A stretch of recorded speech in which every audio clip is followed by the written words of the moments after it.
I'd like to call to order the Washington Township School Board meeting for, what is today? August 14th, 2024. Let the record show that all 5 board members are present. And as we do with all of our board meetings, we start off with the Pledge of Allegiance. So if you'll stand. I pledge allegiance to the flag of the United States of America, to the republic for which it stands, one nation, under God, indivisible, liberty, justice for all. Thank you. And so the first item on the agenda tonight is the school spotlight. We have the Early Learning Center up tonight.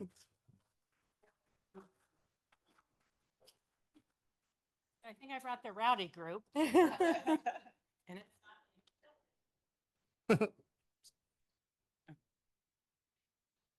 So thank you, board members and Dr. Woodson. Thanks so much for having me. My name is Kristen Parisi, and I am about 4.5 weeks into my job. So I think this is a great welcome to the district to hear I get to go first. But I am really excited to go first and to share all of the amazing things that I have already learned are happening at the Early Learning Center, and to share some areas that I know we are going to grow in throughout the year. So you'll see several pictures up on our slides today, and I put those in because that is who we are, and I firmly believe that anytime we talk about our Early Learning Center and we walk through our building, you come into my office, you should see very clearly who we are all about. You might see some differences in what you have traditionally been shown with other school presentations in regards to data. And that is an area that we're going to grow this school year. So the points of pride to start with. First of all, I mean, look at the sea of red. And this was just a quick toss out that I did. Hey, if anybody can come. And nobody even said they were coming. So to see them here in their red shirts and in their black shirts really makes me so proud to be a part of this staff. So our staff, the smooth transition into with the new leadership, they have been so kind and caring and helpful to me.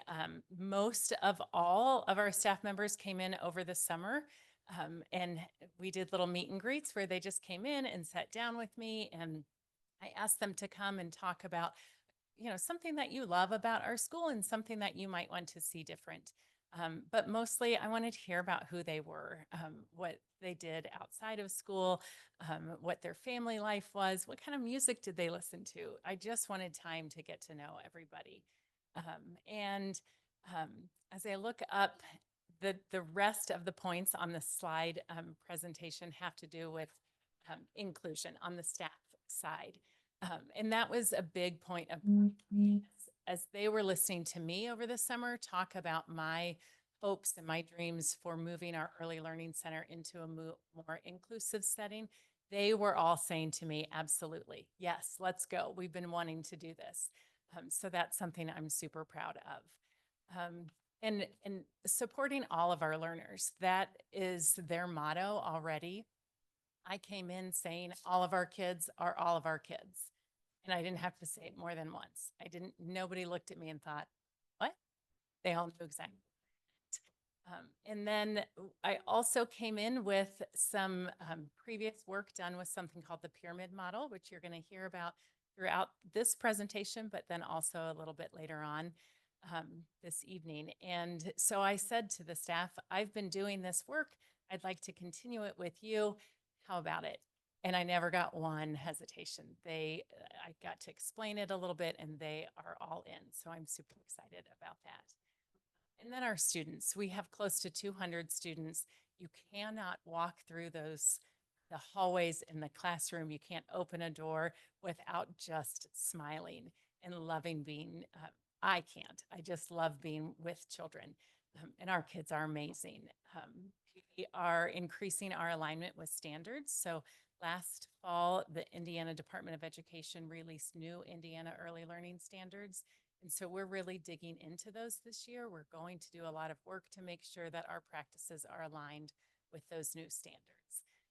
And as a school community, I'm so proud and excited to get rolling with the pyramid model because there is an enormous family component to this.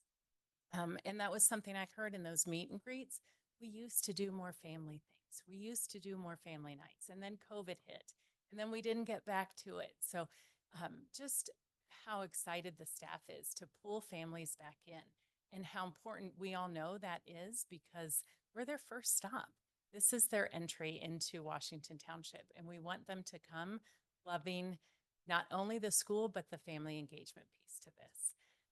And then we're increasing our communication with Parent Square. So every Sunday, and I think perhaps some of our admin team might get this call too, so I apologize for that. But every Sunday, I send out a Sunday call. It comes out at 6 o'clock, and it's just a script of kind of what's coming up in the upcoming week.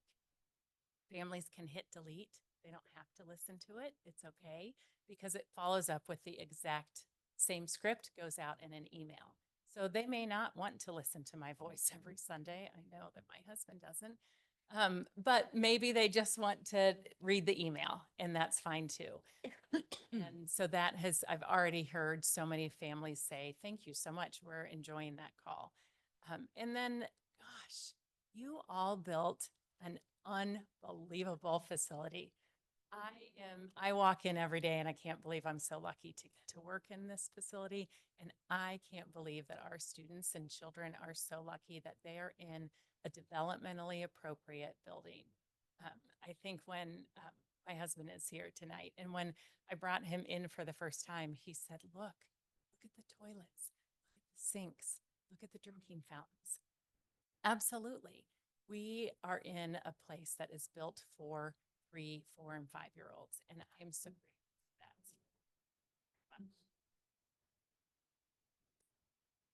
So thinking about our equitable achievement, and please understand, I am trying to learn all of what the Early Learning Center has done in the past, what Hilltop and Carletha put into place. And so the staff was really helpful to me as I was saying to them, hey, give me some information with this. So this past school year, the Early Learning Center staff completed over 200 evaluations. That is an enormous amount of evaluations. And a lot of those come from first steps. So when a child approaches age 3 and they're receiving Indiana's early intervention through first steps, the law says that we then have to get involved, and we get to offer that family a school-based evaluation. So, so that's where we get the bulk of our children that come through the developmentally, the developmental side. So right now we have 92 of those already on the schedule. And then we have 42 parent referrals already. We know those numbers will grow. I think I wrote down and then left for Kathy Logan about 10 more that she needs to process are on her desk as of tonight. So we know those will grow, and we'll continue to take in additional referrals. Of those, when I look at that spreadsheet that I keep, we have over 20 ML families, so multi-language families. It's phenomenal. It's such an area for me to grow in the different languages that we have. So in my previous district, we had Punjabi, we had Burmese. Here I get to learn more about the Haitian Creole families. I get to learn more about Spanish families and families that speak just so many different languages, which is really fantastic for our school community. And then really looking at partnering with our communities. And, you know, some of that might be just our different families. Some of it might be businesses. We are branching out and really reaching to make sure that we get everybody involved, because I think as we widen that base, then we begin to offer services and increase that equitable achievement for all. So our school improvement plan, traditionally an early learning center doesn't have a school improvement plan. So it's not one that is required by the state. So we are going to start working on that and really digging into what can our goals be. I already know that I want our goals to have to do with curriculum and instruction and assessment. Those are areas that I think we can grow in, and then also inclusion. So we are going to start taking CCDF and On My Way Pre-K. So those are income-based programs in the state. CCDF is for anyone who is age 4 and under or 5. So On My Way Pre-K hits those 4-year-old children. And they will offer funding for families to send their children to us. We are ready to go where we need to flip the switch with the state, and then we'll be able to take those funds. So that's going to increase our enrollment, increase opportunity for children who perhaps would not have been able to go to an early learning center in a high quality early learning center.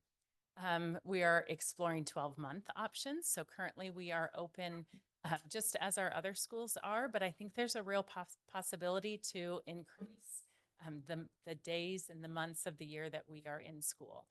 So that's something that we want to look at. iSprout for all learners. So iSprout is Indiana's assessment for young children. Typically, it is given to children when they receive an IEP within the first 8 weeks of that entering that program and before they exit an early learning center. I want to give it to all of our students, and Indiana dropped all the fees associated with that.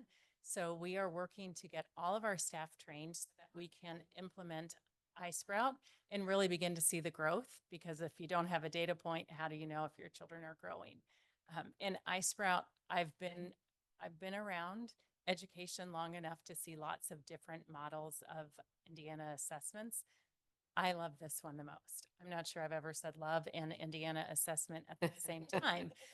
But iSprout is really solid, and it's good. It's a good assessment tool for lots of different reasons, but I'm excited to know that we're going to use it, not just for data, but for instruction as well. We're looking at finding common meeting times.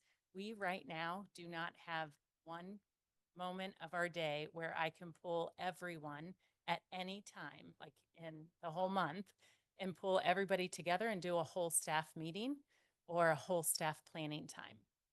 So we're kind of searching around and trying to find little bits and pieces of our days that we can pull people in to do a staff meeting. And, part of that is good for professional development. Part of that is good for planning.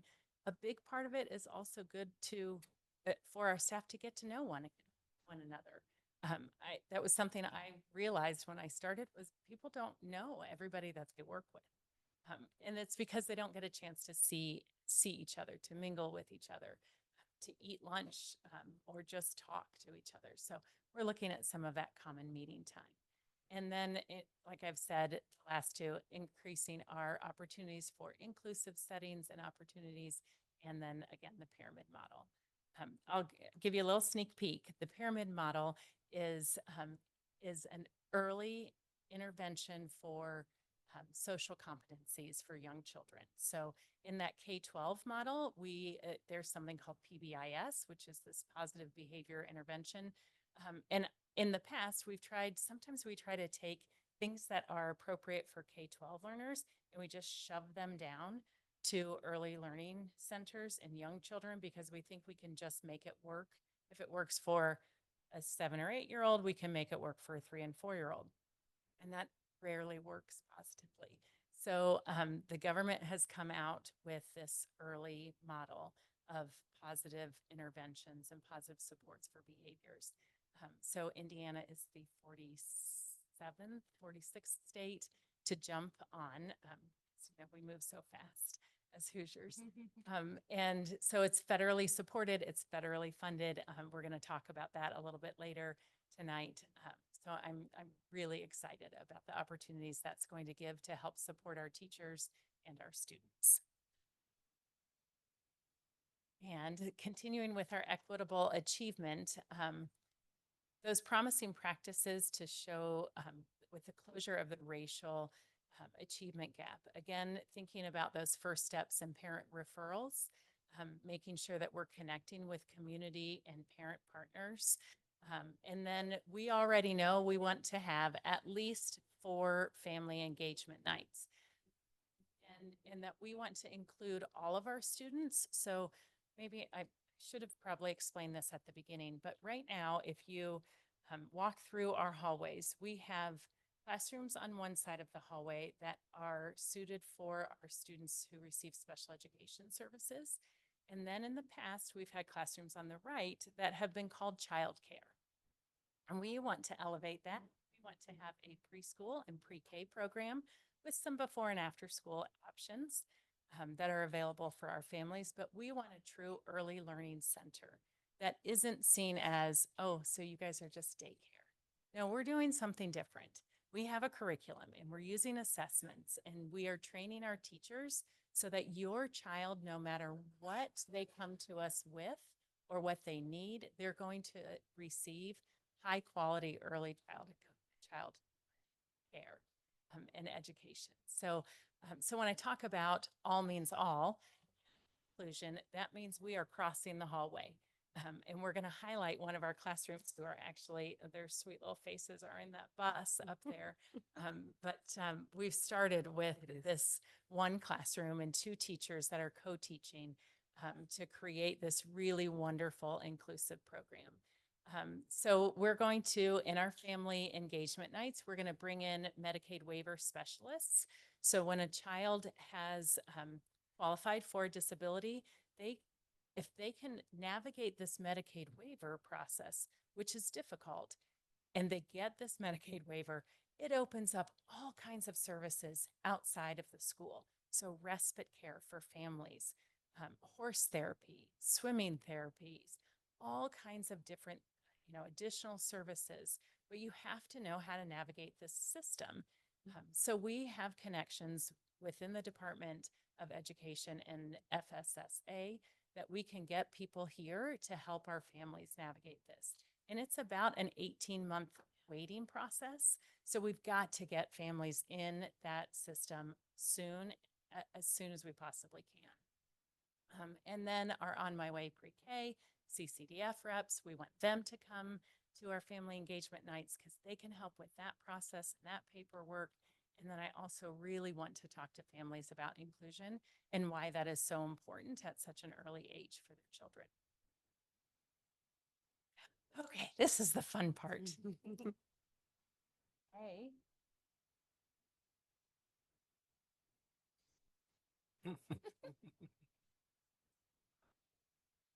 Margaret, this is McKay. And she's like,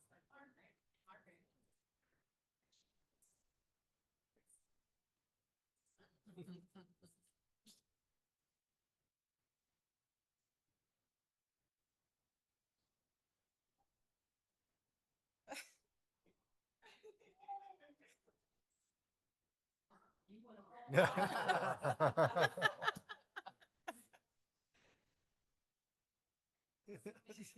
Is a part of our classroom that started as our inclusion classroom for teachers.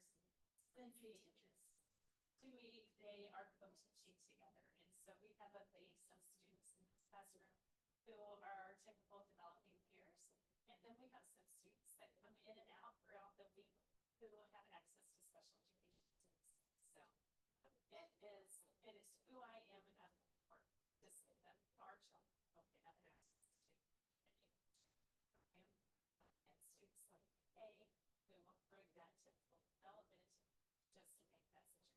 great process. Ooh, good to see you. And I should. There we go. Hey. Good to see We shake you. Margaret's hand too. Oh, yours first.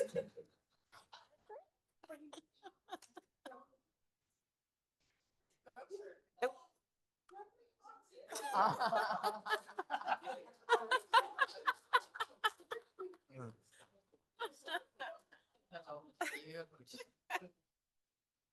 And you've probably noticed that I'm wearing a very special piece of jewelry. And maybe you've thought that this was from Mr. Parisi, but it wasn't. It was from one of my sweet little friends, Max. And Max and her mom, Erin, and Max's little brother are here. I told Max I was a little nervous, so she loaned me a ring. Yes. So I asked Erin to come because from the moment I met Erin, she has she's gone above and beyond to help me feel comfortable and to see what she could do for our school. And we can't do any of this without amazing families who are willing to help at any cost. So Erin has said, I will help with this, I will help with this. And then she just says, what else can I do? So I appreciate. How are you? Nice to see you. Gosh, yes. Hey, thanks. Thank you. You know, Elizabeth. Gotta put it on.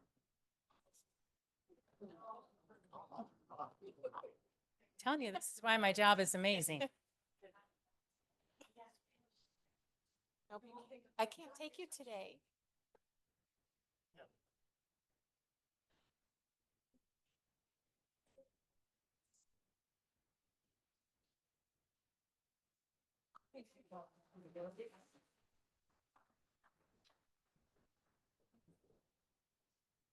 And then this is probably a name you don't know. Because what I've learned is everyone knows Kathy Logan. And thankfully, she has been amazing for me. So I know I'm here to say thank you to the Paul Logan Foundation, but I couldn't have made this switch to this job without Kathy helping me. So thank you. And thank you to Paul's foundation. It breaks my heart that I didn't get a chance to meet Paul, but I can see through Kathy and having met his 3 children, what an amazing man and family he created. So it is fantastic that the Paul Logan Foundation helped the Early Learning Center last school year by providing these awesome t-shirts that Kathy is wearing.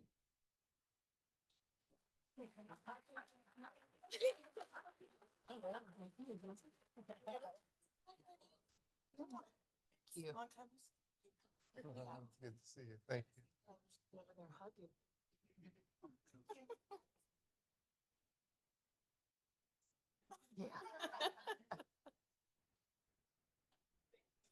Awesome.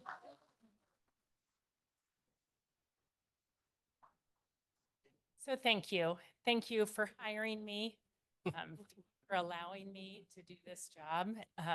It is so much more than a job. I'm like one of those crazy people that I could just stay here all day, every day. And I get in my car every day and I'm so grateful that I get to come do this work. So thank you. Thank you. Thank you.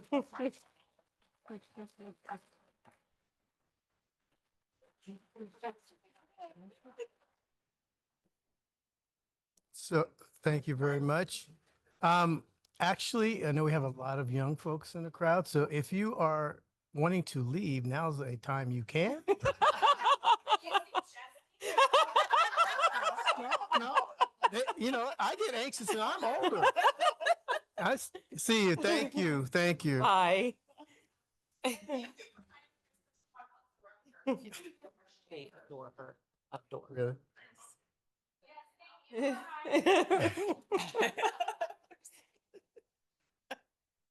Okay, next item on the agenda is superintendent's announcements. Dr. Whitson?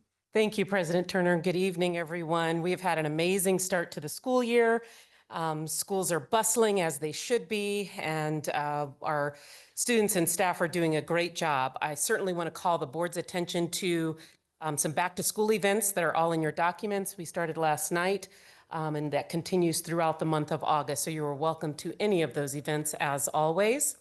We also started our school board and executive leadership team visits this past Monday. Those go throughout the entire year, and the board is welcome to sign up for any of those that meet your schedule needs. We also have our 24-25 school board liaison assignments. Liaison to the foundation will be Mrs. Horth Kruger. The liaison to the Parent Council Network will be Mr. Fensel. Our ISBA, or Indiana School Boards Association Legislative Liaison, will be President Turner. Liaison to Washington Township Policy Development will be Ms. Fry and Mrs. George Davis. The liaison to our Safety Committee will be Mrs. Horth Kruger, and President Turner will serve as the liaison on the Community Coalition, and we appreciate the board's engagement. A few calendar updates that are minor, but one pertaining to the group that just left, which is our ELC. You have details on that, but I think she articulated the need to have time with her staff. This is one creative way that we could do it this school year that is detailed. It will be articulated to parents, but that is a small way we could work out for this school year, and we'll be looking long-term for calendar improvements next year. Also, there is a couple of revisions to the assessment calendar I previously shared with the board, and the details are on your attachment. Today, the iRead state results were released, and I have the data analysis from Dr. Mahalik for you, as well as the attachments with the full results. But we are pleased that we are still showing continuous improvement, but you'll see some state comparisons as well as subgroup comparisons there for you, but that was just released today.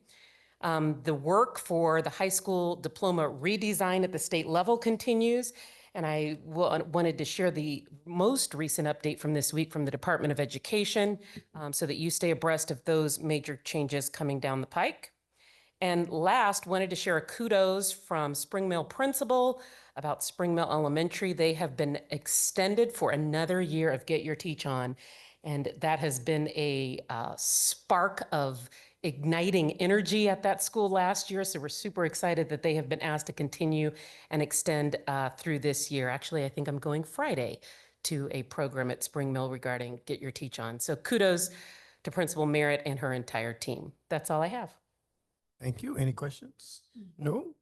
Next item on the agenda is comments from the public. Just a little, housekeeping for comments from the public.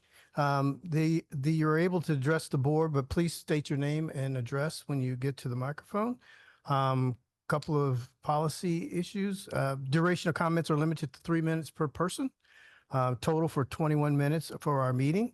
Board members will not respond to comments at this time. No participant may speak more than once on the same topic unless all others have spoken. And then following comments are not allowed. Harassing, personally directed towards staff or students, obscene or irrelevant. So with all that good news, I'd like to invite anybody who'd like to come to the podium to speak. My name is Stephen Thompson. I live at 5642 Periwinkle, Indianapolis, Indiana, 46220. I just wanted to comment on the great start to school. My son's an 8th grader at Eastwood, and bus transportation was great. It came early this year. I also spent the first hour or so at Eastwood helping open lockers for 6th graders, and it was such a great experience. So from my point of view on the east side, it was a great start to school. So thank you.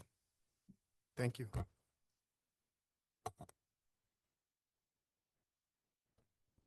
My name is Ariel Castillo. I live at 1716 West Lane Road, Indianapolis, Indiana, 46260. I am here today with my wife, Viri Diana. We have been a Washington Township family for 10 years. We come before you today to speak on a difficult topic that we believe needs to be brought to your attention. Over the last 10 years, we have never faced any challenges with the way the township handles certain situations. However, earlier this summer, our youngest daughter disclosed information to us that made us very unsettled. Unfortunately, our daughter revealed to us that she had been inappropriately touched by a fellow family member not living in our household. I'm sorry. The heartbreaking part is this was someone who was very close and dear to us, and we trusted with all 5 of our kids. When we asked our daughter why she never disclosed this information in the past, she mentioned that she had opened up to one of her teachers at Willow Lake Elementary. The teacher was made aware of a situation that happened a month prior to school ending and failed to communicate with us. To this day, we do not understand why we as parents were never notified. This is where my frustration as a parent takes effect. As stated earlier, this family member was someone who we trusted our children with and would continuously babysit for us. This is where the school system failed not only us, but our daughter. Since we had no idea these incidents were happening, we continued to put our children in danger by leaving them with this individual. As parents, how are we supposed to protect our children when we are not notified about something this serious? If we had been notified, contact with the individual would have been cut off immediately. We contacted the school about the situation and questioned why we were never told. The director of teaching and learning reached out to us and told us that it was the district's policy to not notify the parent to ensure that the child was not put in any danger when going home. I would understand this if the perpetrator was someone in the household, not an outside family member. They also said that there was a report filed with DCS about the incident that our daughter spoke about with the teacher. When we reached out to DCS, they said nothing had been filed in the state of Indiana since the incident happened in Chicago. And yet still, we were never notified. This summer has been one of many emotions and heartbreak. We experienced something that no parent should ever have to experience. As teachers and members of a community that deals with children, we put our trust in you guys to protect our children at any school in the district. How can we move forward feeling confident that when the trust has been broken? This is something that we're still battling as a family, and we feel that the process that is currently in place is not successful in protecting children who attend the school district. Thank you. Anyone else?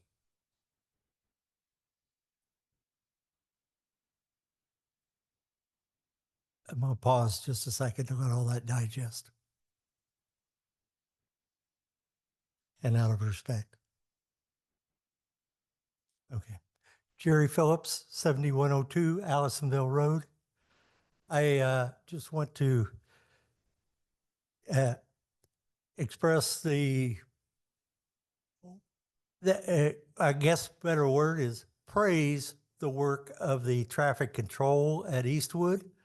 I was expecting the worst after they took out the right turn lane headed eastbound into Eastwood. And likewise, the westbound lane turning north on Allisonville.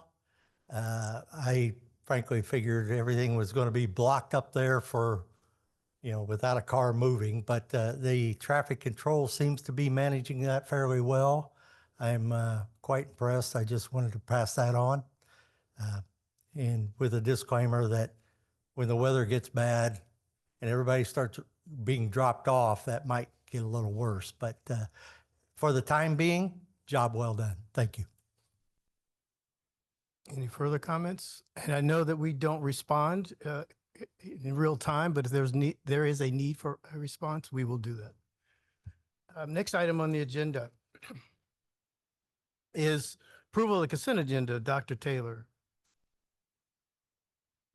Good evening, President Turner, members of the board, and Dr. Woodson. I recommend that you approve the consent agenda for this meeting.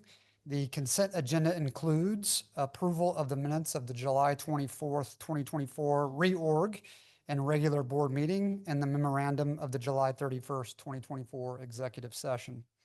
Approval of 4 payroll calculation summary reports, a claims docket in the amount of $5,732,154.29, a special personnel item in accordance with Indiana Code 20-26-5-11.2, a human resources report containing for classified personnel 44 new hires, numbers 1 through 44, 24 resignations, numbers 1 through 24, 3 terminations, numbers 1 through 3, 12 leaves, numbers 1 through 12. For classified personnel, 6 new appointments, as indicated by numbers 76 through 81, 2 resignations, 160 and 161, and then 6 maternity, child rearing, adoptions, numbers 23 through 28. There are no non-competitive grants, gifts, or donations to present for board's approval at this time. And with that, I'm happy to answer any questions the board may have. Board. I entertain a motion. Mr. President, if there are no questions, I move that we approve the consent agenda as presented by Dr. Taylor. Second. It's been moved and seconded. Any further questions or comments? Hearing none. All those in favor signify by saying aye. Aye. Those opposed, nay. Ayes have it. Motion carries 5-0. Thank you, Dr. Taylor. Next on the agenda is actually a public hearing. It's a public hearing on project hearing for 2024 as presented by Mrs. Smith. Good evening, President Turner, Dr. Woodson, members of the board. I bring to you a couple of financial items this evening. You'll see by the board packet. But the first one on this is regarding some financials that we are in need of, and that is our customary debt service that we do throughout each year. So the first one that we're talking about this evening is our, in conjunction with our capitals, is our regular debt service. So each year, we come to the board and ask for permission for this, these bonds to be sold to help with our repair and maintenance throughout the district. The district usually does probably about 60% of that through our operations fund, but our operations fund has what's called a maximum levy. So we're only allowed to get so much income from that maximum levy in our operations fund. So then we are also able, just like all the other school districts in Indiana, to be able to have extra items that are done through a bond process. And that allows some extra dollars for us to do these type of things. So the things that I'm talking about is roofing repairs, paving repairs, HVAC, all those other items that are customary that we have to maintain throughout the years in all of our buildings. So tonight, I bring you this presentation that I received from our financial municipal advisors, Baker Tilly. And this kind of just goes through, I'll walk through this with you. This is a grid of our existing debt service. And you'll see all the years along the bottom. And then you'll see that it's color coded according to the types and the years of each of the bonds or leases that we have done throughout the district. So with this, you'll see each year, you'll see the colors kind of changing. And with this change means that old debt is falling off. Therefore, to keep our tax rate stable and to maintain our buildings and such, you'll see that then we issue new debt that fills in that spot. So you'll see those amounts throughout all the way from 2024 to 2041. And like I said, this is for our regular debt service. Then next you will see this is our referendum debt service and lease information. Oh, I'm sorry. The next slide is. This just kind of breaks it down on the type. So this shows common school fund loans. This shows general obligation bonds and any leases that we have done through our regular debt service. So this kind of just shows you that the payment schedules and what that costs throughout the years. And this is a calculation that is done by our bond counsel, and this is according to Indiana statute and what is called a bonding capacity. So this allows us to borrow with our debt service up to a certain amount. So this shows that we have 41 million of debt capacity that we can or could issue in our regular debt service. In tonight's information, you will see that we are asking for permission of 6.3 million of that 41 million. So that is the right side, and that's the regular debt service. Also this evening, you'll see on the left-hand side there, $41.3 million, and this is the last of the funding for our capital referendum, our 2020 $285 million capital referendum dollars. So what happens when the community approves that extra tax for our capital referendums, then each year or subsequent years, we look at what our cash flow needs are as we're doing these projects. As you know, we started these projects way back in 2016 when we had a $185 million one. Those proceeds have all been issued. Those are finalizing throughout our district. We're working on all of our 2020s now. And we have, over the last several years, this will be our 4th year, we have issued pieces of that 285 million financing. So this would be tonight. Later on in the agenda, you'll see that we are asking for the last final financing for the capital 2020 capital referendum. Next, you'll see what this looks like with that capital referendum and how those payments go out. This, of course, goes all the way to 2041, and that is to maintain a level tax rate through those years of paying all the $285 million back. And we do that twice a year through our debt payments that we issue in June and December. And then you'll see here that this just is another diagram of the payments. And that is it for the actual presentation showing the financing part of it. What is required for this evening was to explain the financing of the general obligation bond of the 6.3 million that we are proposing. And then after that, after this presentation, our next step is to hold a public hearing to give the public the chance to speak about the 6.3 million for the general obligation bond for our regular debt service. And that is the point that we're at this evening, Board President. So I would offer for you to open the public hearing on the 2024 general obligation bond. I'd like to open the public hearing for the general obligation bond. If there are any members of the public that would like to speak on that issue or topic. Seeing none, I will close the public hearing and you may continue, Ms. Smith. And with this process was, the first was the presentation, then the public hearing, and then we also have 3 action items that is required for this debt financing. And that in your packet, you will see that there are 3 exhibits. And I'll go through the first one and then ask for board's approval of that resolution. So the first one is Exhibit A, and that is our project resolution. And with the project resolution, that goes and talks about all the criteria of this general obligation bond.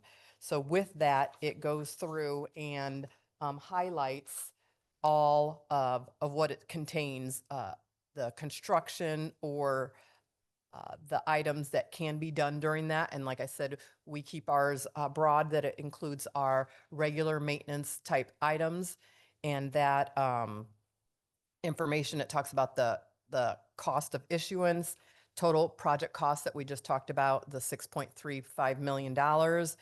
And this is customary. Every time we do a general obligation bond, it is required to have these 3 resolutions. This first one is the actual project resolution. The second one that we'll go over is a preliminary bond resolution. And then the last one is a reimbursement resolution. So we will start with the first one, is the customary project resolution that is required by law for the board to approve. And you should see that in your packet. So I would ask the board for approval for the 2024 general obligation project resolution as presented. Mr. President, I move approval of the Exhibit A 2024 General Obligation Bond Project Resolution that's shown in board docs as presented by Mrs. Smith. It's been moved and seconded. Any further questions, comments? Call for the vote. All those in favor signify by saying aye. Aye. Those opposed, nay. Ayes have it, 5-0. Motion passes. Thanks. Thank you. The next action item is Exhibit B, and that is the 2024 General Obligation Preliminary Bond Resolution. And this contains the project cost for the project and maximum amounts and terms and interest rates for the financing terms and maturity dates of these bonds. And I would ask the board to approve this resolution as presented. Entertain a motion. Yeah, Mr. President, I move approval of Exhibit B of the 2024 General Obligation Bond Preliminary Bond Resolution as presented by Mrs. Smith. Okay. It's been moved and seconded. Any further questions? Hearing none. All those in favor signify by saying aye. Aye. Those opposed, nay. Ayes have it. Motion carries 5-0. Thank you. Thank you. Last but not least is Exhibit C, and this is what we call as a reimbursement resolution. And this is related to the financing of the construction project. And from the time that we begin this process, like we are this evening, we had professional services through Ice Miller, our bond counsel. We have our Baker Tilly that does our financial projections for us. Those type of things are just examples of that a bill might come due before the bonds are sold. And this resolution allows us to reimburse ourselves from the proceeds if those bills need to be paid prior to the closing and receiving of funds. So I would ask for the board's approval on this Exhibit C resolution as presented. Mr. President, I move approval of Exhibit C, 2024 General Obligation Bond Declaration of Intent to Reimburse Expenses Resolution as presented by Mrs. Smith. It's been moved and seconded. Any further comments? Hearing none. All those in favor signify by saying aye. Aye. Those opposed, nay. Ayes have it. Motion carries 5-0. Thank you. Thank you. And thank you, Mrs. Smith. And we already closed the public hearing, right? So we're good to go. All right. Next item on the agenda, the first action item is approval of 2024 lease, the 2020 capital referendum, adoption of Exhibit A resolution. Again, Mrs. Smith. Thank you. As I indicated earlier, this is the last financing for our 2020 capital referendum. Yay! There's a lot of paperwork involved, and as you know that as board members, as you get a signature folder with all this information in it. But just to talk about all the previous steps have been done since this is our last financing for the capital referendum. So the board has taken preliminary steps each step of the way, along with our building corporation. Anytime that we do a lease, it's kind of what I call like a mortgage. So it's a mortgage against one of your properties, and then that information has to funnel through what we call our school building corp, which is an outside entity that has a board, holds meetings and holds hearings and those type of thing, and adopts the special paperwork that is needed that then comes to the board, and then the board does their additional piece for that adoption. So this evening you will see the document in your board docs, and it's called Exhibit A, and it's a resolution approving the 15th supplement to the Master Continue Disclosure Undertaking of Issues of Bonds. So each step of the way, it has these supplements that goes all the way from the very beginning of time for the 285 million, and then now to this last. So that is the information that you'll see in your board packet. And the Securities and Exchange Commission requires that the school corporation enter and approve this agreement before it issues the bonds. So that is the step that we're at this evening, and I would ask the board for approval of this Exhibit A resolution as presented for the 2020 capital referendum bonds. Mr. President, I move approval of the 2024 lease for the 2020 capital referendum titled Exhibit A Resolution Approving 15th Supplement to Master Continuing Disclosure Undertaking and Issuance of 2024 Bonds as presented by Mrs. Smith. I'll second. It's been moved and seconded. Any further questions, comments? Hearing none. All those in favor signify by saying aye. Aye. Those opposed, nay. Ayes have it. Motion carries 5-0. Thank you, Mrs. Smith.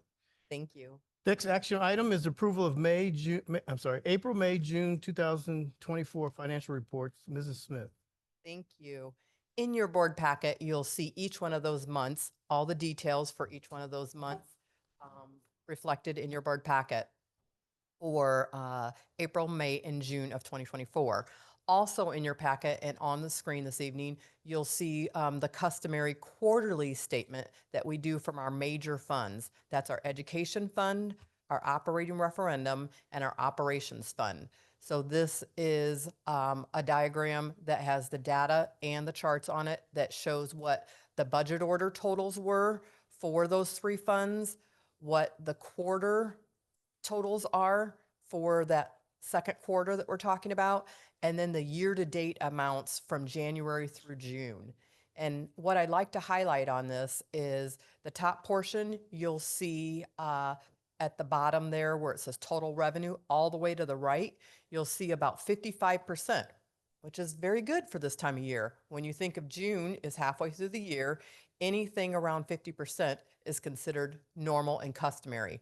I would like to highlight the reason why the 5% more than it would be at this time of year is because of interest rates. So interest that we have been able to gain on our dollars, of course, since COVID, we had pretty low results in revenue generated from interest.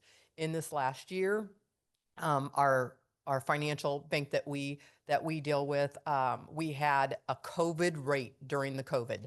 All school districts did during COVID, where they had a clause in there that if they had something happen with the economy, that they could charge give you a lower interest rate. Well, since then, of course, COVID, mostly from financial aspect, has lifted. So they went back to our previous rate in our agreement. So we were able to gain almost double the interest that we have in the past. So that was a good thing. We never know when that's going to happen. So I just wanted to highlight that that's why we had about 5% more. And we also will for the year-end results also for 2024. So we will continue to see that throughout the rest of this calendar year. So that's a really nice thing to get halfway back to normal with our revenue from our interest from our funds. And then you'll notice on the expenditure portion on the bottom, you'll also see the total expenditures there.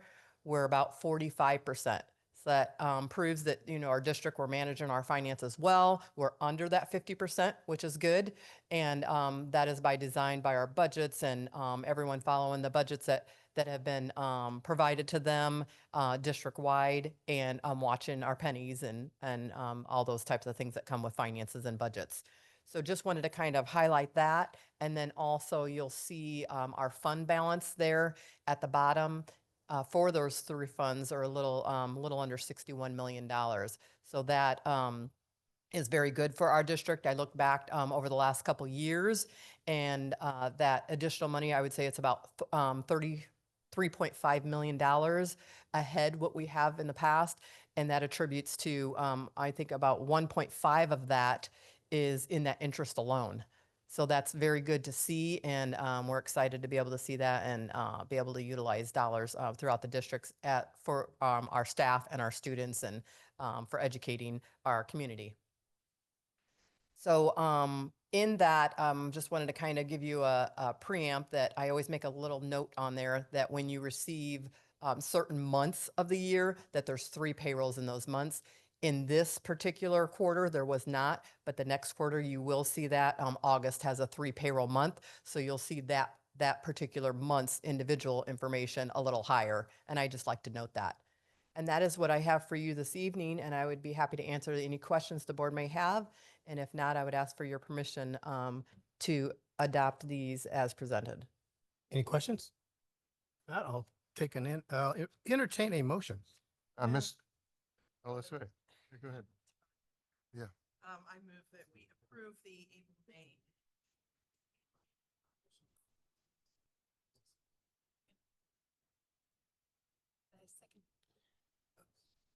It's been moved and seconded. Are there any further questions?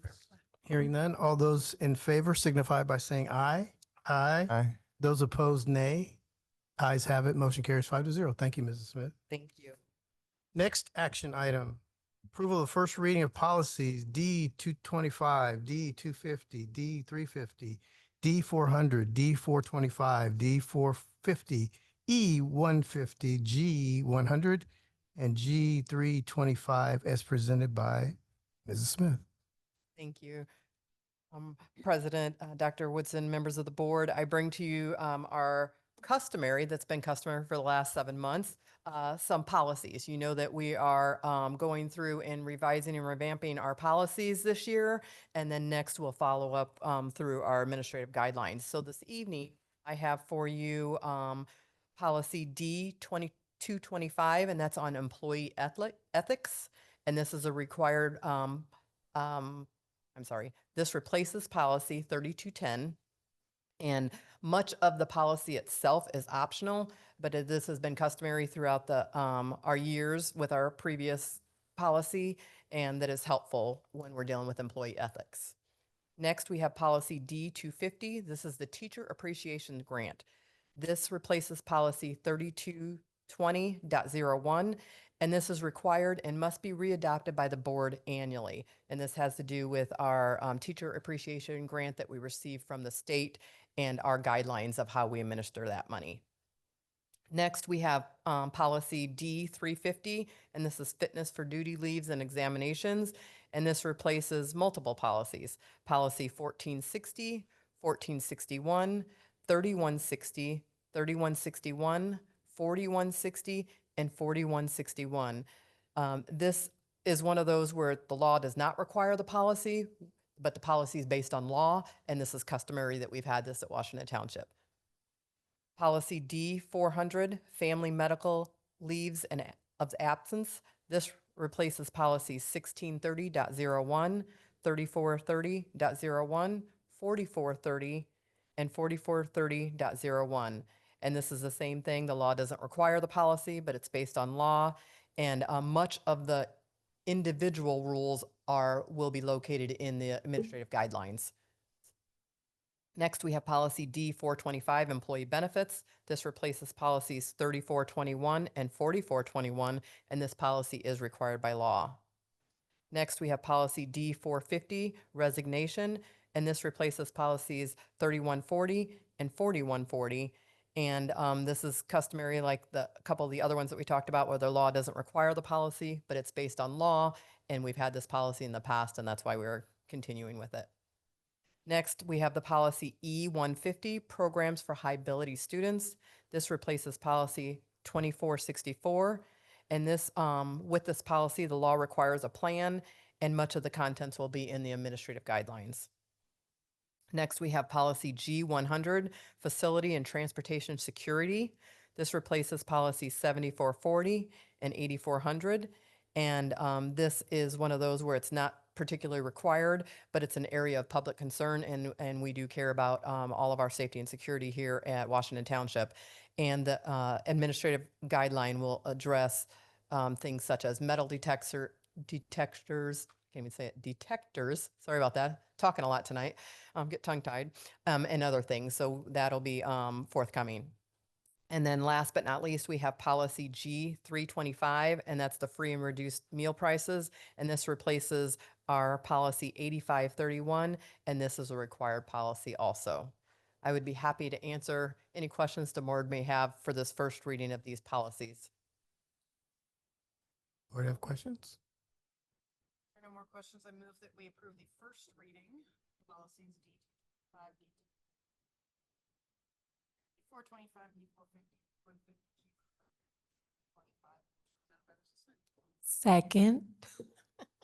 Thank you. Any other questions or comments? Hearing none, I call the vote. All those in favor signify by saying aye. Aye. Those opposed, nay. Ayes have it. Motion carries 5-0. Thank you, Mrs. Smith, Thank you very much. for the Mrs. Smith Show. Action item number 4, approval of the Pyramid Model Grant for Early Learning Center, as we have a preview from Mrs. Parisi.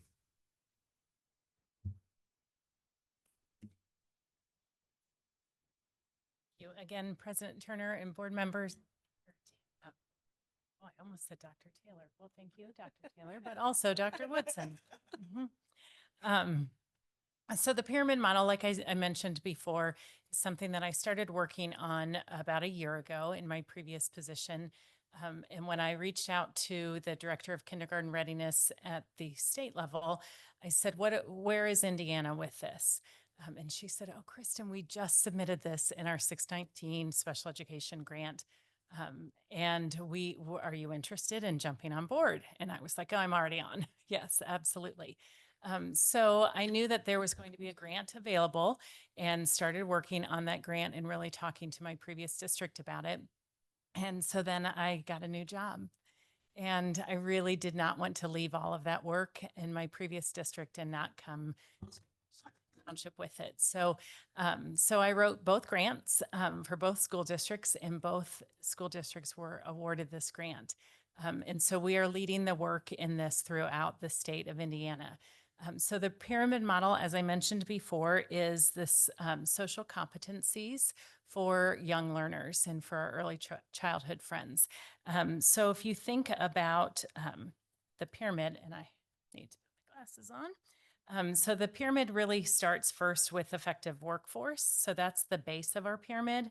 And then looking for that next tier of a nurturing and responsive relationship with adults and friends in our building, and then high quality supportive instructional environment.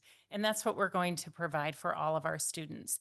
And then we know that the next group of children might need a little bit more support. So we're going to have some targeted social and emotional supports for those students. And then we may even need a little bit more for that top little portion of the pyramid.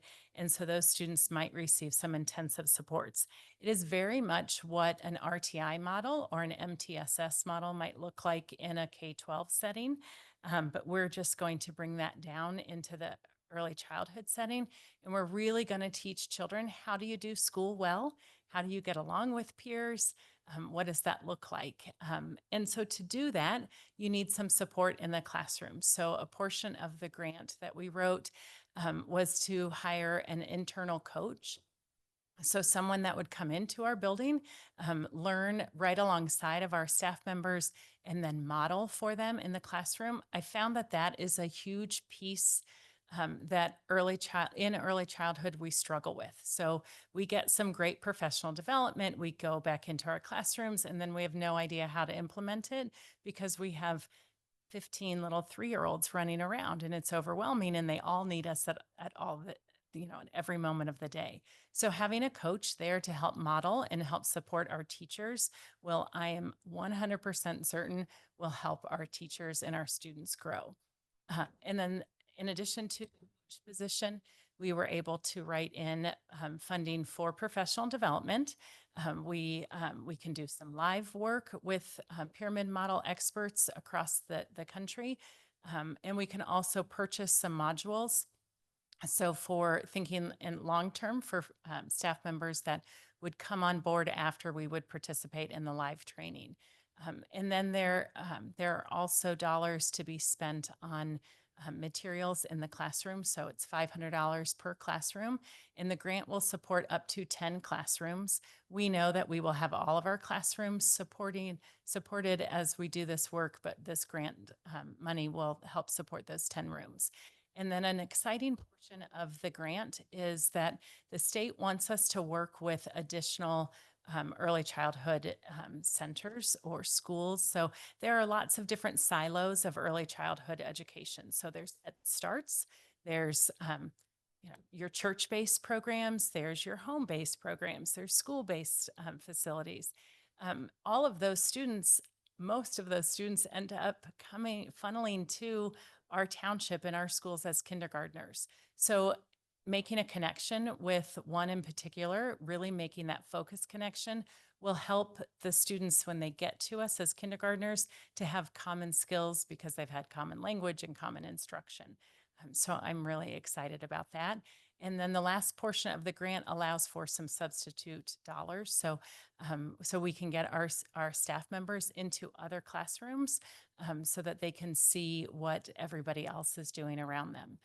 So I would be honored and very thankful if you would consider approving the pyramid model budget and the grant that we are excited to implement. Board have questions? More questions? I move that we approve the pyramid model grant for the early learning center as presented by Mrs. Briggs. Second. It's been moved and seconded. Any further questions or comments? Hearing none, all those in favor signify by saying aye. Aye. Those opposed, nay. Ayes have it. Motion carries 5-0. Thank you very much. Next item on the action item is the approval of communications contract services with Ellen Rogers. Dr. Taylor. Thank you, President Turner, Dr. Woodson, members of the board. I'm requesting approval of communications contracted services. So these next two action items are similar in nature. Currently, our communication services are partially supported by ESSER funding, which, as you know, is ending in September. As we look at support for communication services for the remainder of this school year, we've collaborated with Ellen Rogers to update our agreement with her for contracted services. The scope of work outlined in the agreement will allow for continued critical support of district communications, as well as coordination of communications representatives at each of our schools. Approval of this new agreement will terminate the current agreement located in your board docs effective 9/10/24. The agreement, if approved, would start September 11th and go through June 30th of 2025 in the amount of $8,200 per month. Your funding source is listed there, and the title of the document attached is the Rogers Consulting Agreement. With that, I'm happy to answer any questions the board may have. Questions? If there are no further questions, I move approval of the communication contract. Ellen Rogers as presented by Dr. Taylor. Second. It's been moved and seconded. Any further questions or comments? Hearing none, all those in favor signify by saying aye. Aye. Those opposed, nay. Ayes have it. Motion carries 5-0. Thank you, Dr. Taylor. Next item is approval of communications contract services with Upgrade Ed LLC. Dr. Taylor. Yes, thank you, President Turner. Again, Board and Dr. Woodson seeking similar approval for communication services for the remainder of this school year. We have collaborated in the past with Upgrade Ed, which is Mrs. Holly Stockler, to update her agreement for contracted services. The scope of work is outlined in the agreement, which will allow for continued critical support for district communications, as well as coordination of the communications representatives at each of our school sites. Approval of this new agreement will terminate the current agreement, which is located in your board docs, and that will be effective on 9/10/24. And then you'll see that that agreement, the new agreement, if approved, would be a similar timeline in the amount of $2,000 per month for Upgrade Ed. It is important to note that in the spring of 2025, we will begin planning for future support of communications, incorporating the vision of the incoming superintendent for continued communication support throughout the district. And with that, I'm happy to answer any questions the board may have. If there are no questions, I move the approval of the communications contracted services with Upgrade Ed LLC as presented by Dr. Taylor. Second. It's been moved and seconded. Any further questions or comments? Hearing none, all those in favor signify by saying aye. Aye. Those opposed, nay. Ayes have it. Motion carries 5-0. Thank you, Dr. Taylor. Next action item is approval of the Robert Jackson Consulting Contract. Mrs. Boble. Good evening, President Turner, Dr. Woodson, members of the board. Tonight I'm seeking approval of Robert Jackson's contract. The 2024 Elevate Summer Conference hosts national keynote speakers every morning of each of the 3 mornings.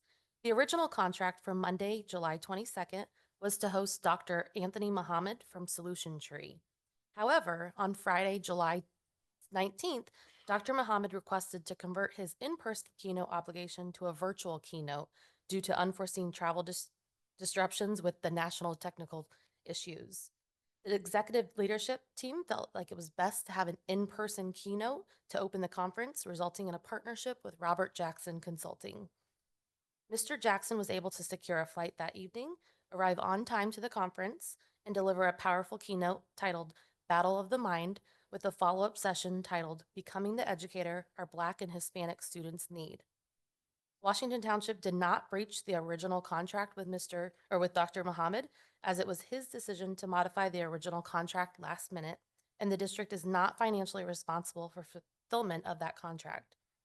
I'm seeking approval to pay Robert Jackson's contract from Title IV of $11,499.26 that covers the keynote, follow-up session, and travel expenses. I'm happy to answer any questions the board may have. Board, questions? Hearing none, entertain a motion. I move that we approve the contract with Robert Jackson Consulting contract as presented by Mrs. Boble. Second. Been moved and seconded. Any further questions or comments? Hearing none, all those in favor signify by saying aye. Aye. Those opposed, nay. Ayes have it. Motion carries 5-0. Thank you. Next item, approval of the 2024-2025 High Ability and Honors Handbook. Mrs. Blom, sorry. Mr. Blom and the teaching and learning team. Good evening, President Turner, Dr. Woodson, members of the board. On behalf of Dr. Pettigrew and our teaching and learning team, I come to you this evening to request approval of the 2024-2025 High Ability and Honors Handbook. As you know, we strive to meet the needs of all of our learners and actively work to remove barriers to opportunities for our diverse student population. Tonight, I'd like to highlight a couple of updates to this year's handbook. As you know, at the elementary level, we are transitioning to serving all of our high ability learners in their home school within the high ability cluster model. So this year we have a self-contained high ability 4th grade and self-contained high ability 5th grade class at Fox Hill. Next year we will just have the 5th grade class, and after that we'll be serving 100% of our high ability students in their home school. That shift is reflected in the handbook. Also of note, our students will not be taking the NWA assessment this year as our district has opted into the state iLearn checkpoint pilot.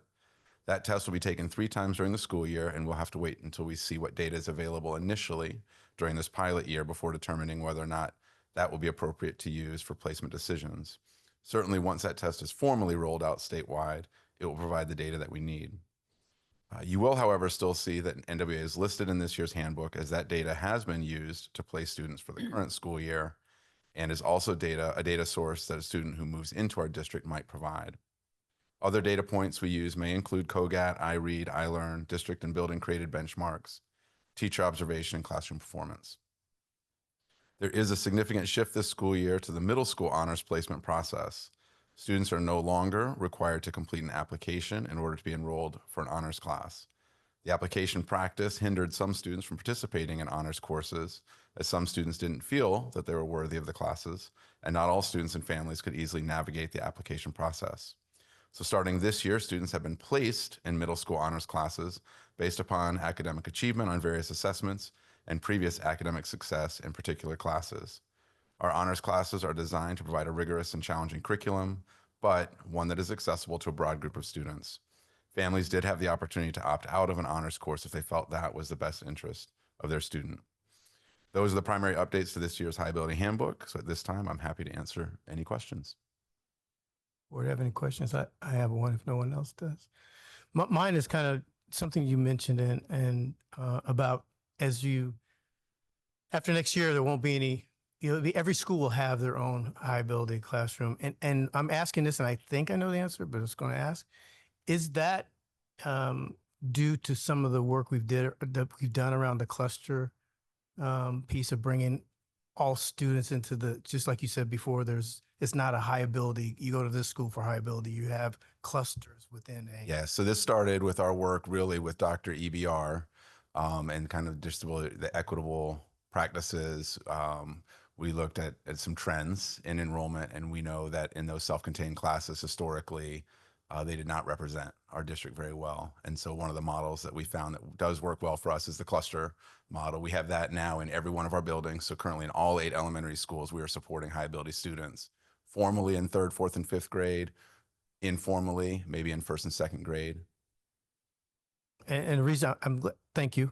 And one of the reasons I just want it on the record, it's not like we're trying to get rid of high ability classes and we're not trying to take something away.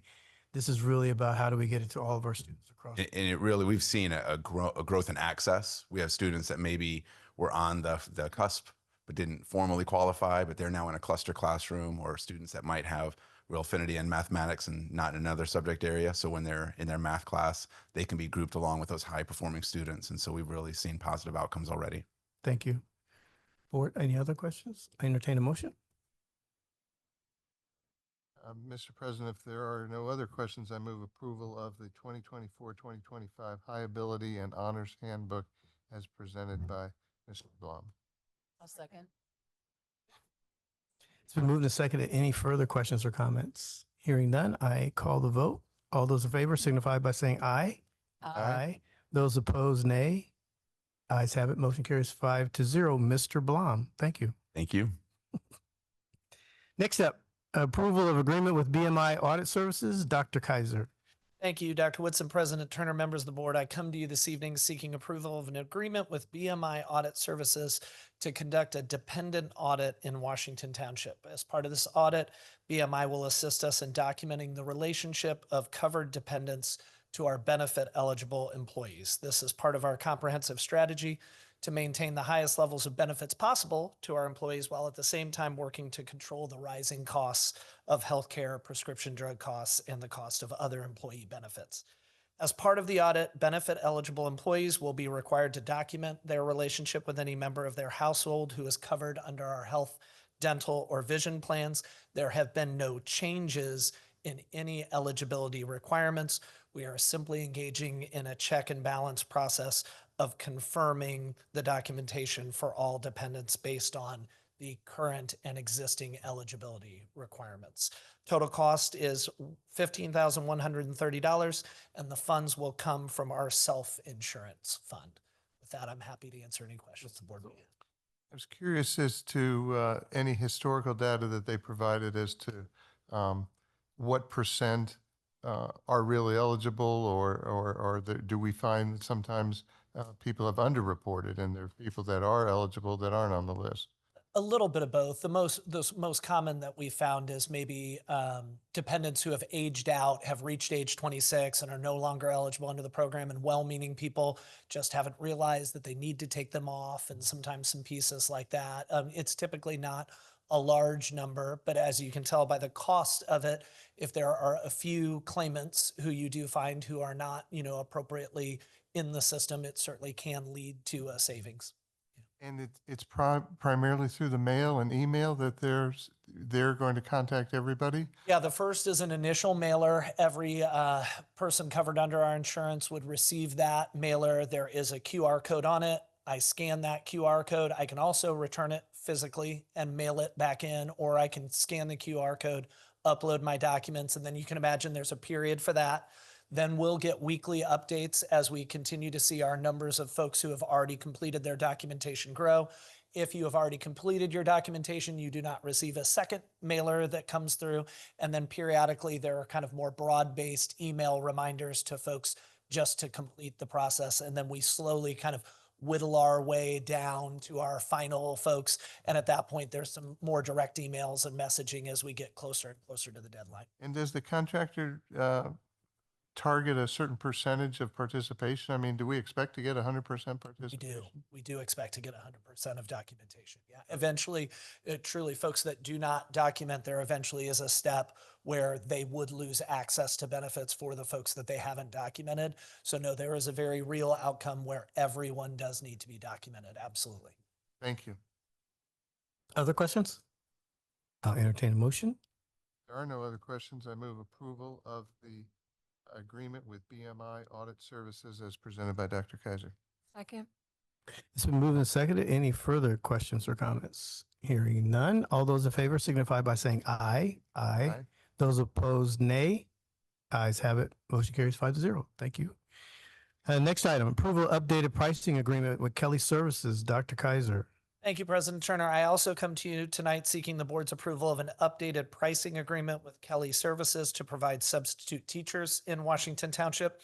The service agreement does not represent any change in our prior rates to be paid to substitute teachers or of the fees that Kelly Services charges to provide the substitutes. However, I did want to highlight one slight adjustment to the documents that you have in your board packet. At times, we contract Kelly Substitutes to provide clerical support in the township as well. An example that I'll give is just recently, we had some Kelly subs that were contracted to answer phones and transportation the week or so before school starting. And then the first couple of weeks, as you can imagine, there are a large volume of calls to folks to transportation, checking bus stops and doing that kind of thing. We also occasionally contract for clerical services if we have office personnel who might be out at a school building for an extended period or a leave. Previously, we had simply brought folks in and paid them the same rate that we pay when they serve as a substitute for an instructional assistant. We are not changing that practice. However, you will see in your agreement, we have added a clerical line so that when we were bringing in folks who are doing that clerical work, we'll be able to track and document it separately. Previously, it was just kind of lumped in. You wouldn't have been able to tell the difference if they were subbing as an instructional aide or if they were subbing for a clerical role. This will clarify that so that we can do a little bit better tracking of that. And again, that is my presentation, and I'm happy to answer any questions you may have. Mr. Fensel? Of the substitute teachers that we end up utilizing for a particular day, are most of them coming through Kelly, or are many of them we have independent relationships with and we're hiring them directly? Yeah, all of our daily substitutes would be provided by Kelly. The only substitutes that we contract directly with Washington Township would be those who are serving in a more long-term capacity. So I'm covering a semester of, say, a maternity leave or an FMLA leave. Occasionally, we do have folks who start with us as Kelly subs, and then we formally hire them to transition into that role. But any daily substitute coming in kind of on a one-day basis would be coming from Kelly Services. Thank you. Other questions? If not, entertain a motion. Mr. President, I move approval of the updated pricing agreement with Kelly Services as presented by Dr. Kaiser. I'll second. It's been moved and seconded. Any further comments or questions? Hearing none, all those in favor signify by saying aye. Aye. Those opposed, nay. Ayes have it. Motion carries 5-0. Thank you. And the last agenda item is approval of the 2024-2026 Title III allocation. And I didn't see, Dr. Taylor. President Turner, members of the board, Dr. Woodson, I do apologize. I didn't catch this sooner, but this is a non-competitive grant and should have been included in the consent agenda. But to further explain, the 2024-2026 Title III allocation, that is Title III federal funding. It's supplemental funding allocated to us annually based on our English language learner enrollment. We use it to fund multiple ENL-IA positions. The non-competitive grant is in the amount of $213,616, and there's some detailed information in your board docs relative to the grant. So with that, I'm happy to answer any questions the board may have. Board, have questions? Entertain a motion. I move that we approve the 2024-2026 Title III allocation as presented by Dr. Taylor. It's been moved and seconded. Any further questions or comments? Hearing none, all those in favor signify by saying aye. Aye. Those opposed, nay. Ayes have it. Motion carries 5-0. Thank you. Thank you. Dr. Taylor. That concludes the action items. Next item on the agenda is adjournment. So moved. And all those in favor? Aye. Aye. Passes. Have a good evening.